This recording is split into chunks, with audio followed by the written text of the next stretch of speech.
Comedian Tim Ferguson is a former member of the Doug Anthony All-Stars, and for the past 4 years he's been teaching comedy writing in Melbourne. This year he returned to stand-up comedy after a long absence, armed with a new prop, a big stick. It's not to beat the audience with, his political diatribe does that, but rather to help him walk as he copes with multiple sclerosis. Tim Ferguson, thank you for speaking with 1+1. Lovely to be here, Jane. When did you first know you were funny, or are you still waiting? I'm still waiting for that to occur. I've been told I'm funny, but it's only funny peculiar, which I've turned into some sort of career. But, officially funny, I don't think anybody actually wants to be officially funny, because then you're being laughed at, as opposed to laughed with. Do you think people are born funny? No, I don't think people are born funny. I think quite often we learn how to be funny. For me it was, humour was always a very handy skill with which to ingratiate myself in a new school or to dodge the punches of bullies. Because you moved schools a lot when you were young? Yeah, I did a lot of schools. Went to 9 schools all in all, which is quite a lot. You learn to say goodbye to people of whom you're really quite fond. And I've spent much of my life actually picking up those strands and friendships and going to school reunions and trying to spark them up again. Usually by saying, hey, let's tell jokes and see if we still connect. Why I asked you about can you be born funny is I listened to John Cleese recently and expecting to be quite amused by the interview, and he wasn't amusing. No. You will find that a lot of comedians are actually quite angry.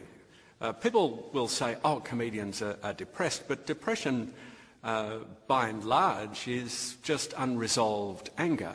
It's a little rat on a wheel that goes round and round and keeps you awake at night. And so most comedians, the great ones, like Cleese, don't just have something to say, they've got bugbears. They've got things they have to get off their chest, things that they will never quite get off their chest. So it's the best comedians are angry, even the cheery ones like Billy Connolly. He's pissed off. So are you angry? Yes. Yeah, there are things that anger me deeply. What kind of things? Well, mostly at the moment it's politics.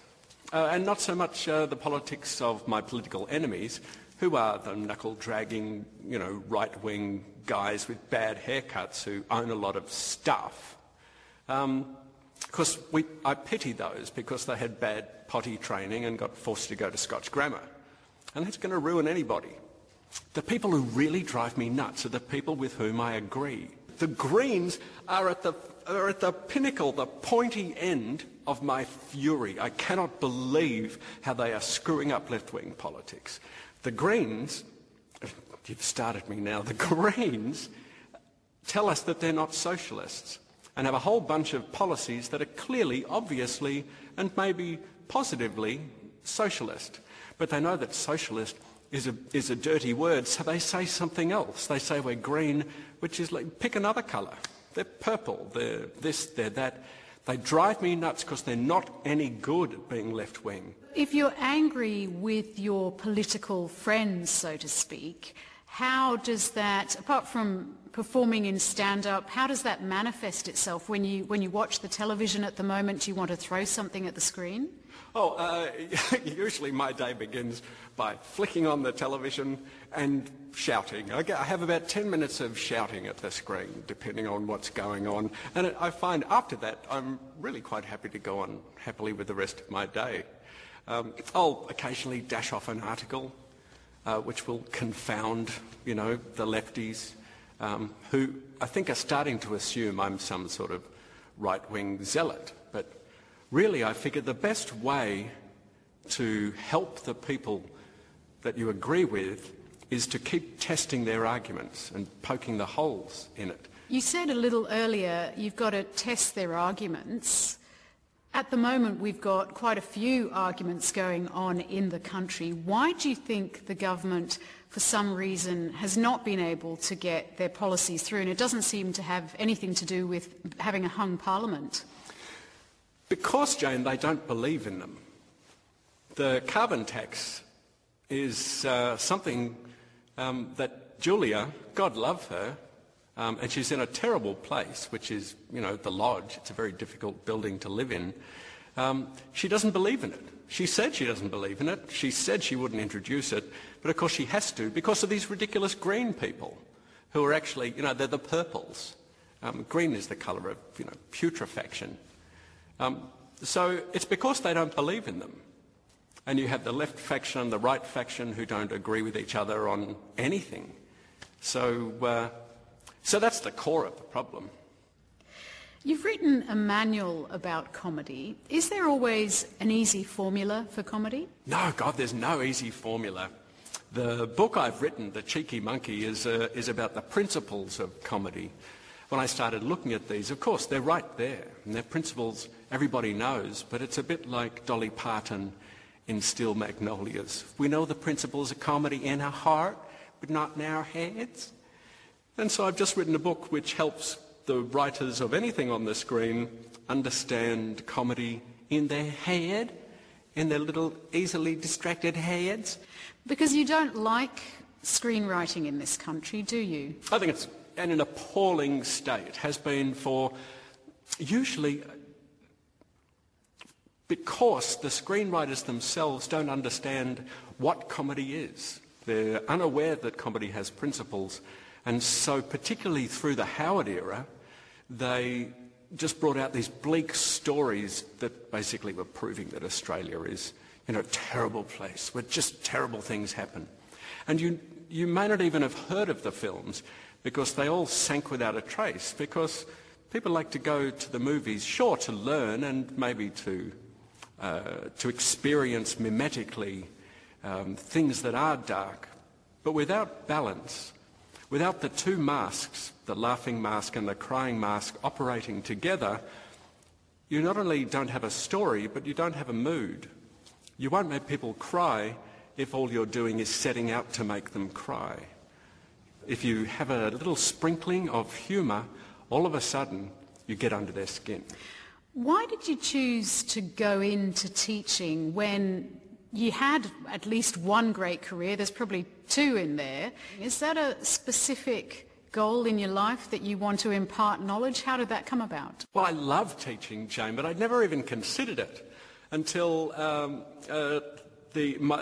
basically my wheels started to fall off in the last couple of years of the Doug Anthony All-Stars. That was with the multiple sclerosis? With multiple sclerosis, and I would wake up and half my body wouldn't work. And being, an Anglo-Saxon Irish Catholic raised male, I avoided the doctors as much as I could. But once the All-Stars finished up, I finally thought, well, I'm going to have to go and deal with this.